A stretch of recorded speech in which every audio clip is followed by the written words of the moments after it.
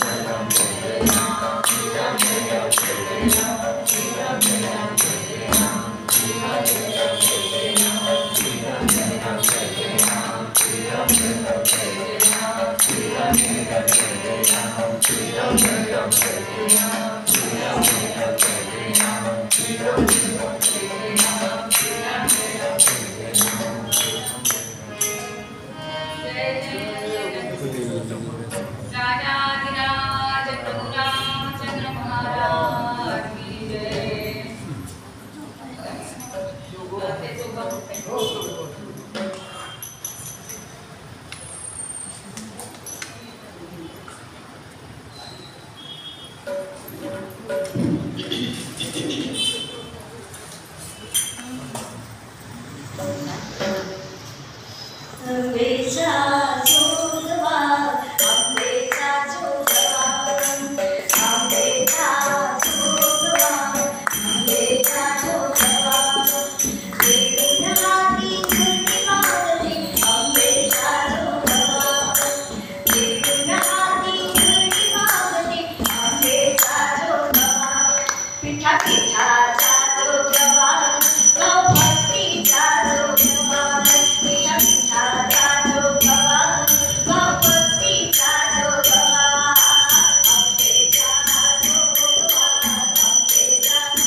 जय श्रीराम, जय भगवती माता।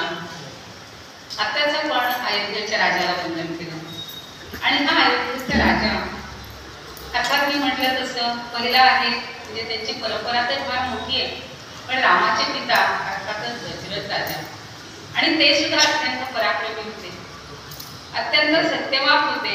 आपल्याला माहिती आहे की शेवटी सत्य प्रतिज्ञा करण्यासाठी त्यांनी रामाला आपल्या वनात सुद्धा पाठवलेलं आहे आणि इक्ष्वाकू वंशातला अतिरथी ज्याला म्हणावं असा हा दशरथ राजा होता।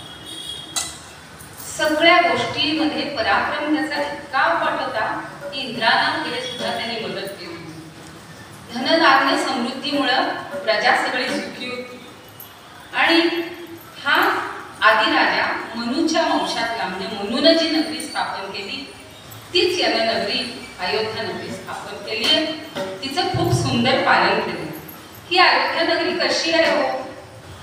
अयोध्या मनुनिर्मित नगरी, अयोध्या मनुनिर्मित नगरी, अयोध्या मनुनिर्मित नगरी.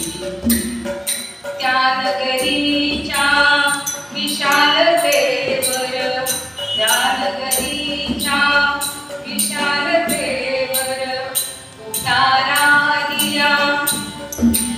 वास्तु सुंदर उतारा दिला, वास्तु सुंदर. रथवाजी गज चालती नटुनी त्यांच्या परी. अयोध्या मनुनिर्मित नगरी, अयोध्या मनुनिर्मित नगरी. घराघरांवर राजरत्न तोरणे, घराघरांवर रत्न तोरणे. भवती भवती भव्य उपवने, त्यात रंगती नृत्य गायने. मृदंग वीणा नित्य नादती. अलकार नगरी परी, अयोध्या मनुनिर्मित नगरी, अयोध्या मनुनिर्मित नगरी. ही अलका नगरीसारखी नगरी होती. पण राजा कसा होता? राजाचं वर्णन फार सुंदर केले बघा. इक्ष्वाकुकुल कीर्तिभूषण राजा दशरथ धर्मपरायण. त्या नगरीचे करितो रक्षण. गृही चंद्रसा नगरी इंद्रसा. सूर्य तसा संकरी. अयोध्या मनुनिर्मित नगरी, अयोध्या मनुनिर्मित नगरी. गंमत म्हणून म्हणतात हो, मी तुम्हाला कोणाला दोष देत नाही आहे. गृही चंद्रसा होता हो. चंद्र कसा शीतल असतो तसा आपल्या पत्नीशी, आपल्या मुलांशी, सगळ्या नातेवाईकांशी चंद्रासारखा शीतल राहायचा. आणि सूर्यासारखा संगरी म्हणजे युद्धात राहायचा. आपल्याकडे उलट दिसतं का चित्र बघा. आमच्या घरात तसं नाहीये की घरी सूर्यासारखा आणि बाहेर चंद्रासारखा शांत शीतल, कुठे काही बोलणार नाही. असं कदाचित असं चित्र दिसतं आपल्याला. आणि अशी तिची नगरी, असं त्याचं सगळं मोठेपण. असा हा राजा.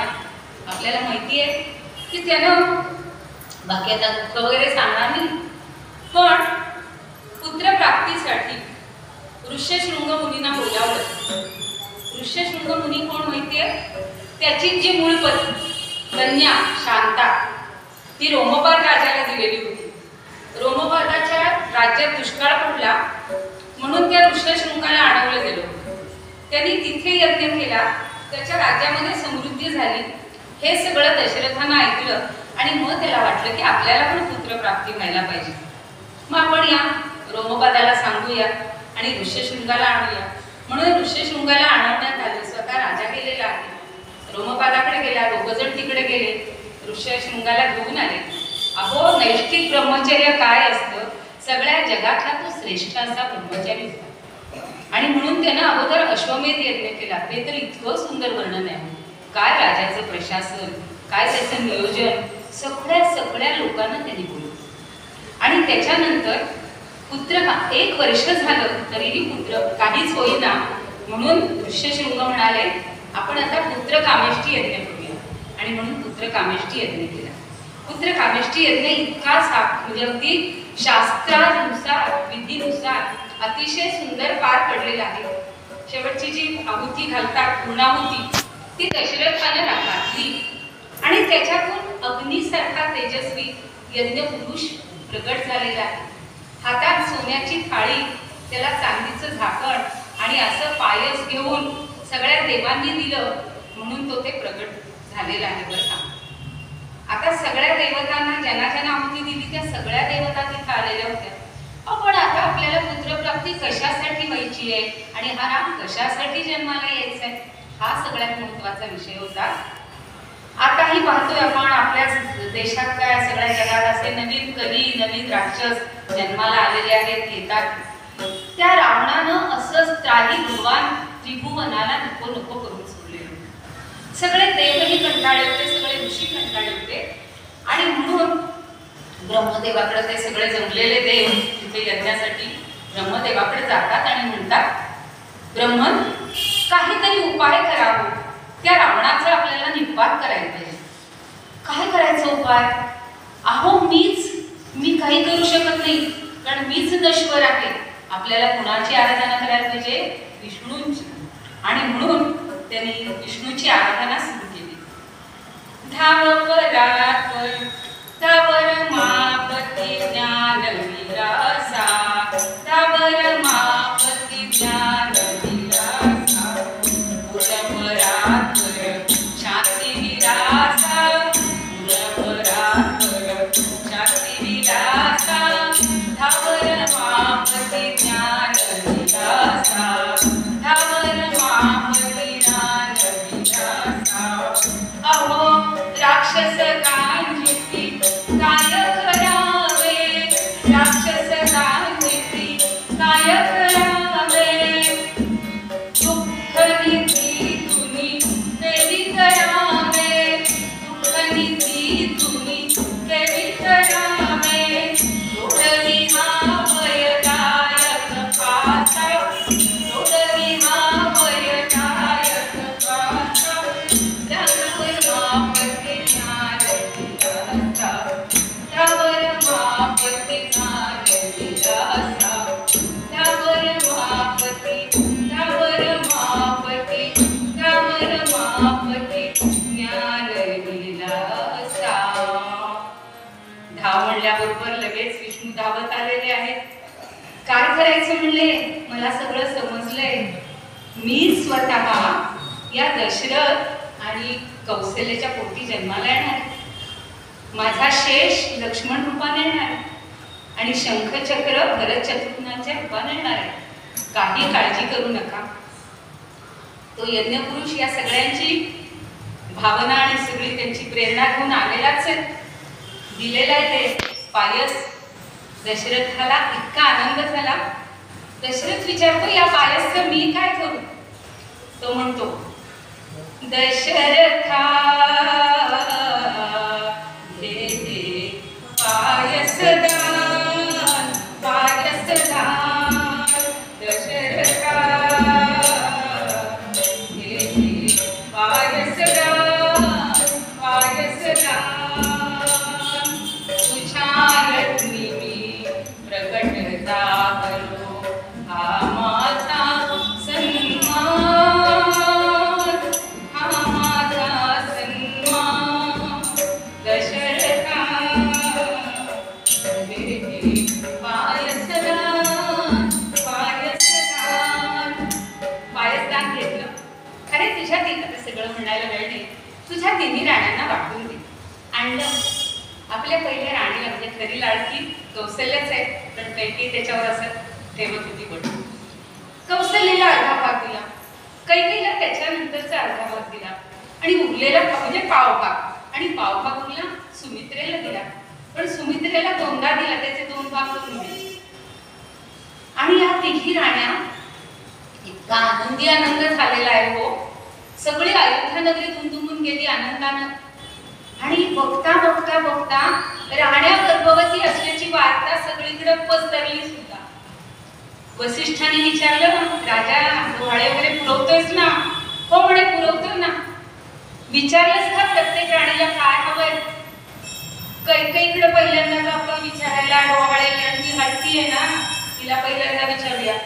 मला ना राज्यावर बसायचंय आणि सगळे सुखोपभोग घ्यायचे. डोहाळे लागले. सुमित्रा म्हणते, मला सगळ्यांची सेवा करायची आणि कौशल्य म्हणते मला ना वनामध्ये जाऊन ऋषी मुनींना सुखी करावंच वाटते. बघा हे सगळे तिथे नांदी झाले. 9 मास संपले. चैत्र महिना आता पुन्हा घेत नाही प्रत्येक पुनरावृत्ती करत नाही. चैत्र मास सुरू झालेला आहे. नवमी तिथी उजाडलेली आहे. मध्यानीच्या समयी चैत्र मास त्यात शुद्ध नवमी तिथी गंधयुक्त तरी वात उष्ण किती 2 प्रहरी कामशिरी सूर्य थांबला राम जन्मला राम जन्मला राम जन्मला राम जन्मला. झाला रामाचा जन्म खरा 9मीला झालेला आहे. पण मला पहिल्यांदा ते जन्म दाखवल्याशिवाय पुढचे घेता येत नाही प्रसंग.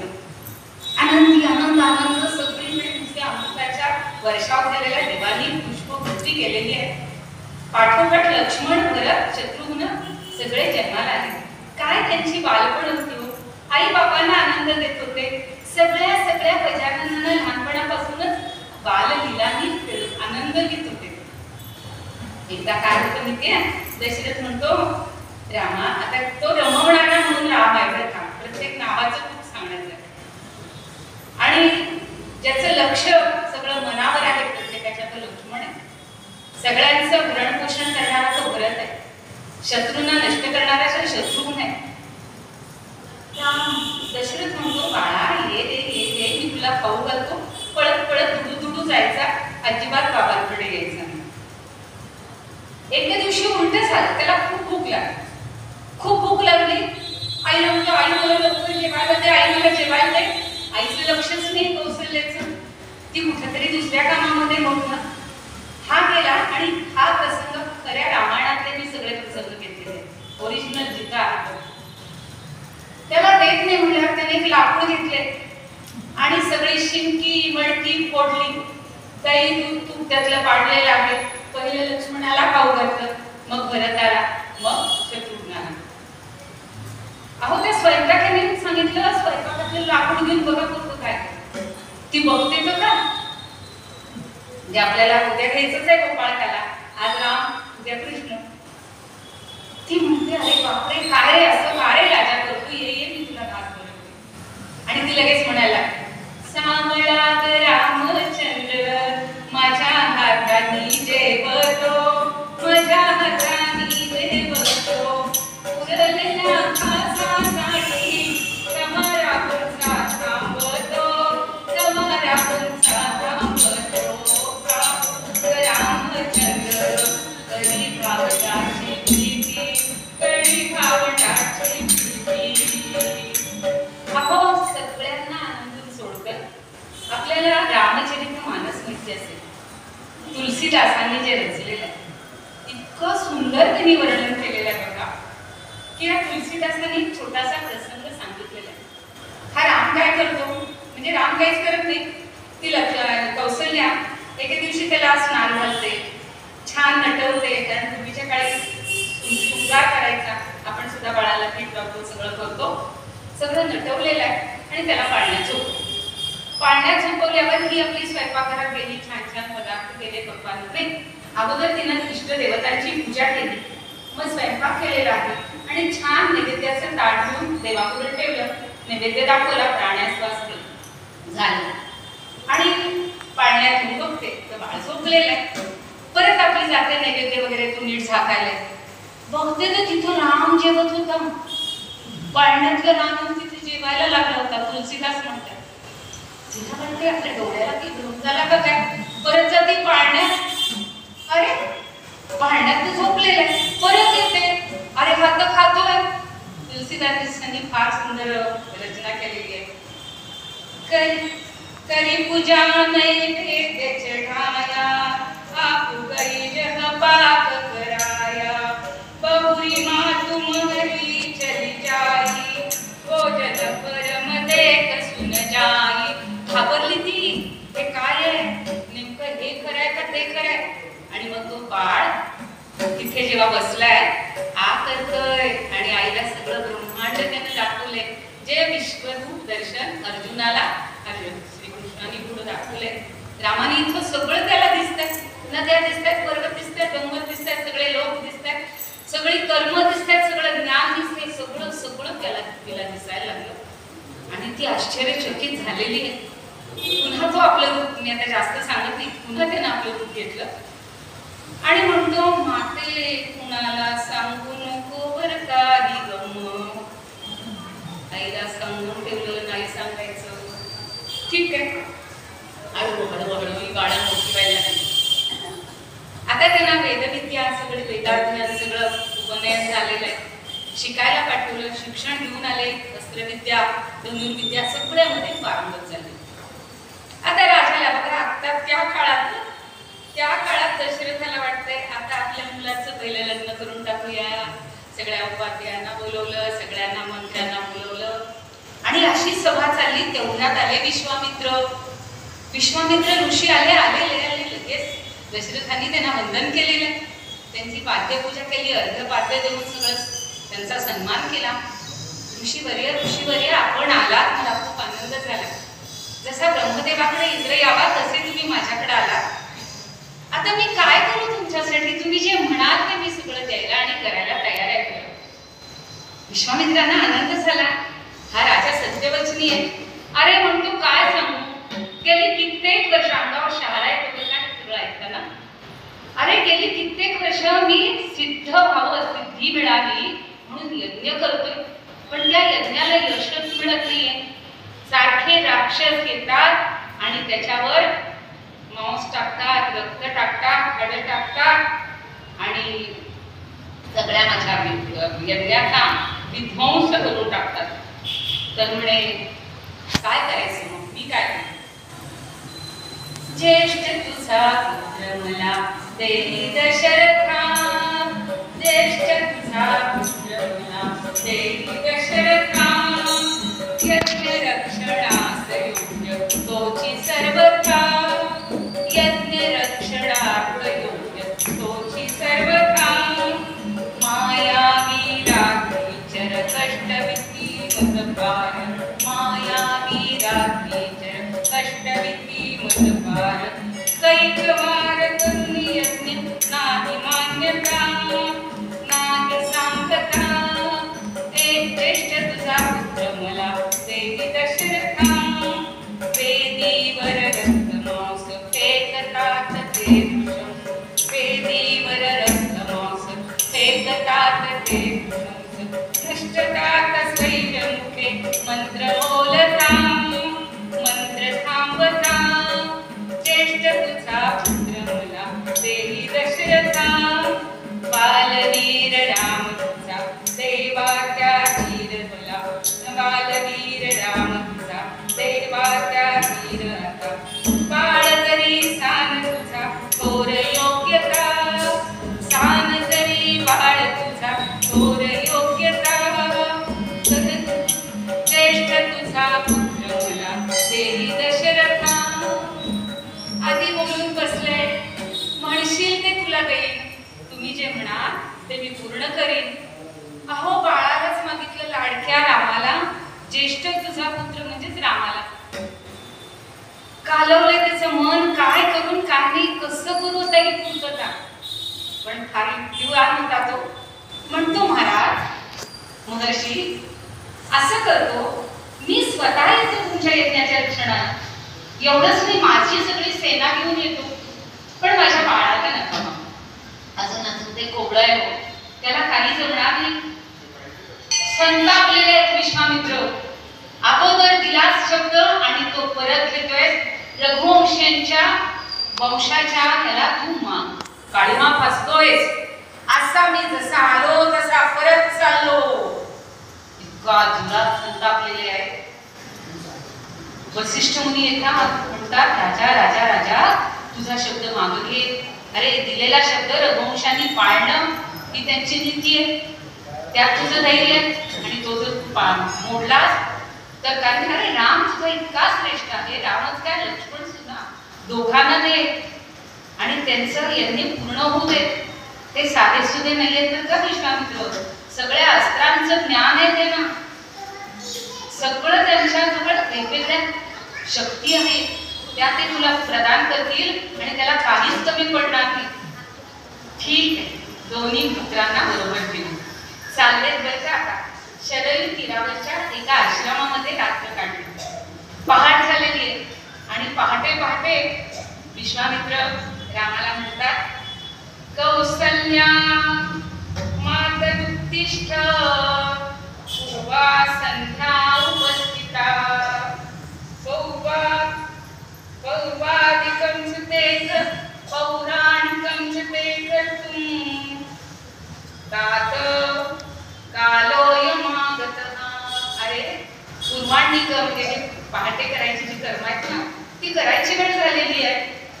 उठ उठ रामा रामा उठ. राम पटकन उठला, सगळं आवरलेलं आहे गुरूंच्या म्हणण्याप्रमाणे आणि चालायला लागला. चालत चालत चालत ते एका वनामध्ये आले. त्या ठिकाणी सगळीकडं सगळं ओसाड पडलेलं होतं. सगळी गावाच्या गावं उद्ध्वस्त केलेली, सगळी घराच्या घरं उद्ध्वस्त केलेली, अशी ताटिका वन होतं. ताटका राक्षसी माहितीये. आणि ते पाहिल्यानंतर विश्वामित्र सांगतायत, ब्राह्मण हितार्थाय जहि घोरं पराक्रम न च स्त्री व्रत कृता गुणा कार्या कदाचन. अरे कधीही स्त्रीचा वध करायचा नसतो हे मलाही माहितीये, पण या ताटकेला तू मार कुणासाठी? ओ ब्राह्मण हितार्थ आहे. गायी ब्राह्मण यांच्या हितासाठी झटायचं असतं आपण, आणि म्हणून राम म्हणतो स्त्रीला मारतो. लगेच तो सांगतो, जोड धणी कारुका सोड धणी सायका मारही ताटिका रामचंद्रा मारही ताटिका रामचंद्रा दुष्ट मायाविनी शापिता यक्षिणी वर्णवी दर्शवी ही अभद्रा मारही ताटिका रामचंद्रा मारही ताटिका रामचंद्रा. एक बाण फक्त उगारलेला आहे, त्या क्षणी इतका टणत्कार झाला की सगळे पर्वत कंपायमान झाले, सगळी धरणी कंपायन झाली आणि एका बाणाच्या माऱ्यात ती ताटका मरून पडली, नष्ट झाली.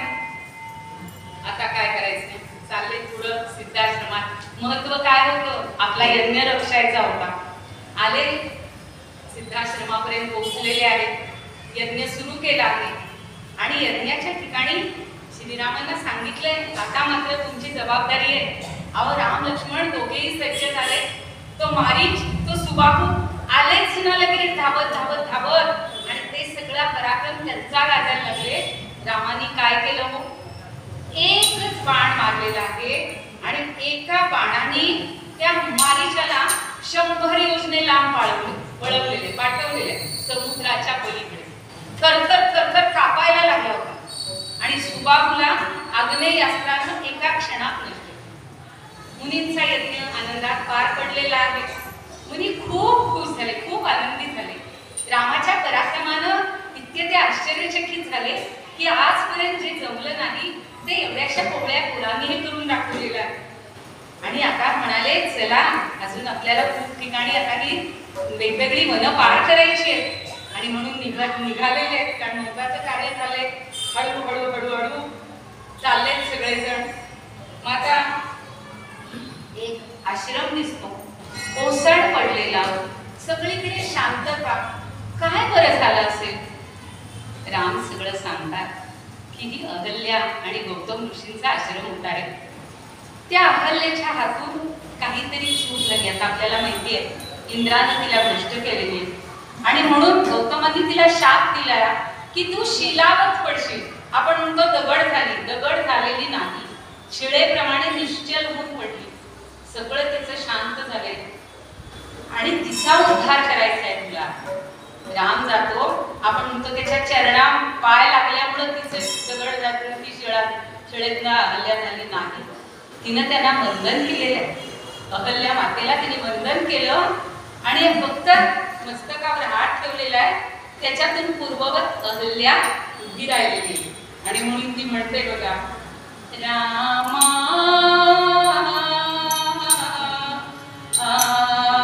चरण तुझे लागले, आज मी शाप मुक्त झाले. रामा चरण तुझे लागले, आज मी शाप मुक्त झाले. तुझ्या कृपेची शिल्प सत्कृती माझी बदले पुन्हा कृती. मुक्त झाले खास चुंबिती, पावनही पाऊले. रामा चरण तुझे लागले, आज मी शाप मुक्त झाले. विश्वामित्रांना तोही आनंद झाला. आता जायचे आपल्याला जनक राजाच्या नगरीला. जनकाच्या नगरीला हळूहळू चालले. म्हणतायत रामाला, चला राघवा चला बहाया जनकाची लीला, बहाया जनकाची लीला. मिथिले गुणही दर्शनीय रूप, मिथिले गुणही दर्शनीय रूप. राजर्षी तो जनक नराधिप, नराधिपेत्या नगरी माझी व्यसन मांडिला. चला राघवा चला बहाया जनकाची मिथिला, बहाया जनकाची मिथिला. कशाला जायचे मिथिलेला? शिवधनुने त्या सदरी ठेवून जनकतयाचे करीतो पूजन. पूजनीय त्या विशाल धनुला, नाही जगात तुला. चला राघवा चला पाहूया जनकाची मिथिला. अरे ते जनकाला शिवधनुष्य मिळालेलं आहे, ते त्यांच्या पूर्वापार चालत आले. त्याची तो रोज पूजा करतो आणि आपल्याला ते पाहायला जनकाच्या मिथिलेला जायचे. पोहोचले सुद्धा. काय त्यांचा वेग असेल बघा. प्रभात समयी जनक राजा आलेला आहे तो त्यांना भेटायला. ऋषींना वंदन केलं. या दोन मुलांकडे आश्चर्यानं बघत राहिले. एवढे सुंदर मदनाचे पुतळे कोण आहेत रे? ऋषी सांगतात, अरे हे दशरथाचे चिरंजीव दोघजण आहेत आणि त्यांना ना तुमच्या जवळ असलेलं धनुष्य पाहिजे. ते फक्त धनुष्य पाहतील आणि आपल्या आपल्या नगरीला परत जातील. जनकाला आनंद होतो, पण जनक सांगतो, अहो हे धनुष्य मला पूर्वी कोणी दिलं माहितीये? निमीचा पुत्र देवराज म्हणून होता आणि त्यांनी आमच्याकडे धनुष्य दिलेलं होतं. मुळात ते शिवाचं धनुष्य आहे आणि त्या धनुष्याची पूजा पूर्वापार चालत आलेली आमच्याकडे. आणि मी असा पण केलेला आहे की माझी ही बघा भूमीतून उत्पन्न झालेली कन्या आहे सीता, आणि तिला तिच्या विवाहासाठी मी पण लावलेलं आहे. काय लावलेलं आहे की जो कोणी या धनुष्याला उचलीत आणि प्रत्येकच्या जोडीत, अजून मारायचं नाही म्हणणार, प्रत्येकच्या जोडीत त्याच्याशी मी हिचा विवाह करून देईन. छान आहे म्हणतात. पण काय झालंय, अनेक ठिकाणचे राजे आले, सगळ्यांनी प्रयत्न केला, अहो कुणाला ते हालायला सुद्धा तयार नाही. मग मी सांगितलं, हा जर पण जिंकला नाही तर मी सीता देणार नाही. असं म्हणल्यानंतर ते राजे सगळे संतापले आणि त्यांनी माझ्या नगरीला वेढा घातला. त्यांच्या पुढे त्यांना तोंड देऊन देऊन मी थकून गेलो रे. पण म्हणे एक गोष्ट आहे की त्या शंकरांनी, महादेवांनी, उमापती महादेवांनी माझ्याकडे सेना पाठवली आणि त्याच्या बळावर मी ही पुन्हा त्या राजाला परतवून लावले. पण अजून माझ्या इथं कुणीच येत नाहीये. काय करायचं आता? हा माझा पण अपूर्णच राहणार.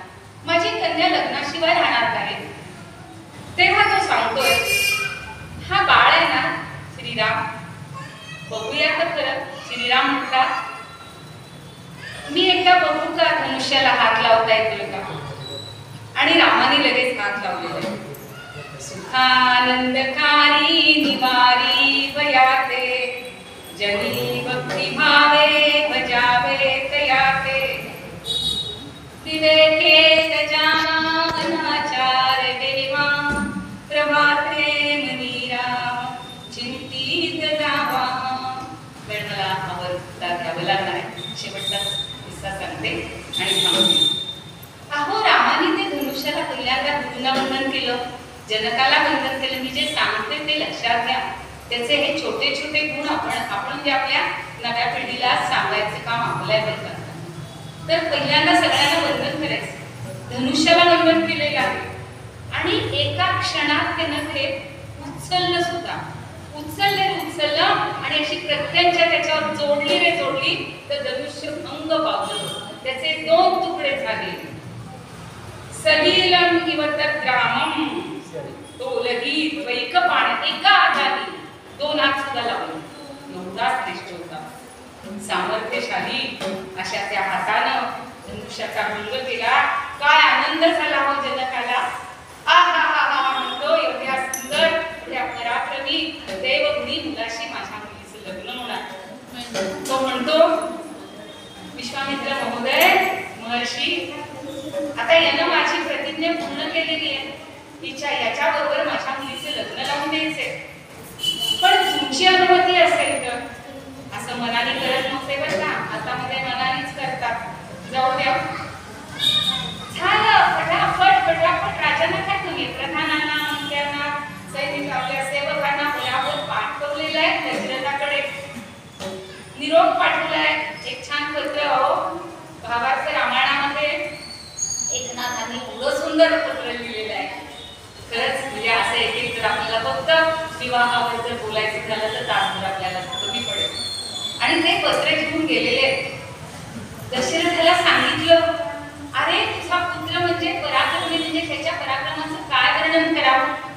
देवांना इंद्राला सुद्धा जे उचलता येत नाही, मोडता येत नाही, ते धनुष्य, शिवधनुष्य तुझ्या लेकाने ते उचललेलं आहे आणि भंग पावलेला आहे. आणि जनक राजाने त्याची कन्या त्याला देण्याचं ठरवलेलं आहे.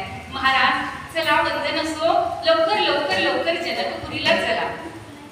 दशरथाने घाई केलेली आहे. वसिष्ठांना घेतलं, वामदेवांना घेतलं, भृगूंना घेतलं, सगळ्या ऋषींना घेतलं, सगळ्या ब्राह्मणांना घेतलं, सगळ्या राण्यांना घेतलं, सैन्याला घेतलं, हत्ती घेतले, गड घोडे घेतले, सगळी दळं घेतली आणि घरावर आलेले.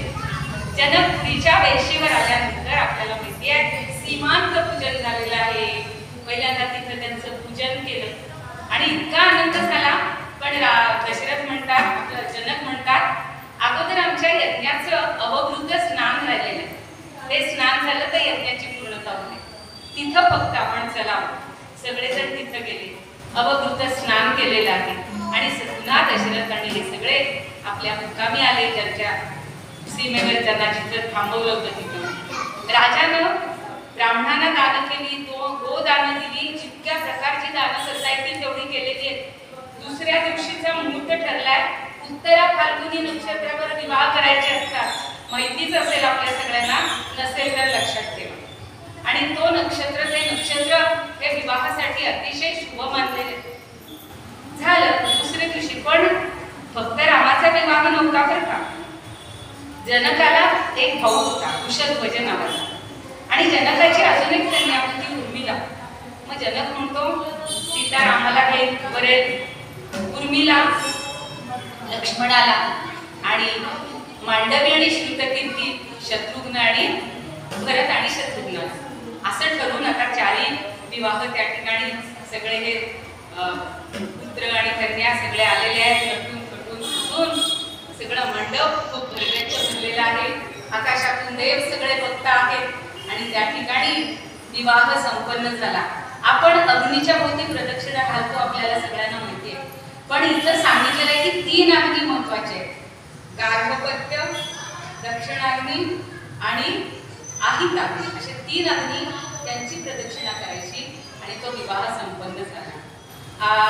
आकाशासी जडले नाते धरणी मातेचे आकाशासी चढले नाथे धरणी मातेचे स्वयंवर झाले सीतेचे स्वयंवर झाले स्वयंवर झाले सीतेचे स्वयंवर झाले चुकले थोडे राम जानकी झाली वरमाला गगना माझी देव दर्शनी करती करताला त्यांच्या कानी गजर पोचले मंगल वाद्यांचे स्वयंवर झाले सीतेचे स्वयंवर झाले सीतेचे स्वयंवर झाले सीतेचे स्वयंवर झाले सीतेचे अंश विष्णूचा राम अंश विष्णूचा राम तरेची दुहिता ती सीता गंधर्वांचे सूर लागले जय गीता गाता आकाशाशी चढले नाथे श्रीचे चरणीचे स्वयंवर झाले सीतेचे स्वयंवर झाले सीतेचे स्वयंवर झाले सीतेचे स्वयंवर झाले सीतेचे झाला आनंदोत्सव झालाय पराक्रमी आणि भगवंताच्या पुढे श्री समर्थ का वंदन करतात हे आता आपल्याला समजलं. आपण फक्त विवाहापर्यंत घेतलेलं आहे. पुढचा पराक्रम सगळ्यांनी पुढच्या कधीतरी कार्यक्रमात आपण बघूया. आणि म्हणून त्या समर्थ म्हणतात आरंभी वंदीन आरंभी वंदीन योगेचा राजा आरंभी वंदीन योगेचा राजा आरंभी वंदीन योगेचा राजा भक्ताची आवाजा गावत असे भक्ताची आवाजा गावत असे आरंभी वंदीन योगेचा राजा आरंभी वंदीन योगेचा राजा सीता कांत स्मरण जय जय राम भगवती माता जय झाले कीर्तन शेवट गोड करा मनी धरा राजांच्या करा कीर्तन रंगी वाजवा करटाळी नाम घोषे वाजका होळी नाम घोषे वाजका होय होळी येथून कल्याण साम्राज्य शुभराजी अवघे उठा बाळा गोपाली अवघे उठा बाळा पण एक रामाची एक सुख आपलं दुर्गे दुर्गटवारी नाथनाथे अंबे करुणा विस्तारी वारी वारी जन्म मनाते वारी वारी पडलो आता संकट निवारी जय देवी जय महिषासुरमर्दिनी जय तारक संजीवनी जय देवी माता जय सेनानी नारी समये परंतु नवो देकारी आधी विवाद करता पडले प्रवाही हेतु वक्ताला गीतावती जय देवी जय महिषासुरमर्दिनी वरदे तारक संजीवनी जय देवी होती निराशा देशापासून जोडी दुःखापासून थोडी वपाशा नरतल्लिंदाला पंकजलेशा जय देवी जय महिषासुरमर्दिनी वरदे तारक संजीवनी जय देवी काही नरूपते प्रेमे अलंगिनानंद वाळी नाम त्वमेव माता पिता त्वमेव बंधु सखा त्वमेव विद्या त्वमेव सर्वं मम देव शान्ति देवा विद्यात् प्रभुति स्वभाव ओम नारायणाय समर्पये अच्युतं केशवं रामनारायणं कृष्णरामं हरे श्रीधरं माधवं गोपिका जानकीनायकं रामचन्द्रं भजे हरे राम राम राम हरे हरे कृष्ण कृष्ण कृष्ण हरे हरे हरे राम राम राम हरे हरे कृष्ण कृष्ण कृष्ण हरे हरे योग तुझा घडावा तुझे कारणी देह माझा पडावा वेशू नको गुणवंता अनंता रघुनायका मागणे हे आता असनेला दृढ चालवा भूदेव संतासी सदा नमावे सत्कर्मयोगे वय घालवावे सर्वामुखी मंगल बोलवावे ज्या ठिकाणी मन जाय माझे त्या ठिकाणी नियरूप तुझे देवितो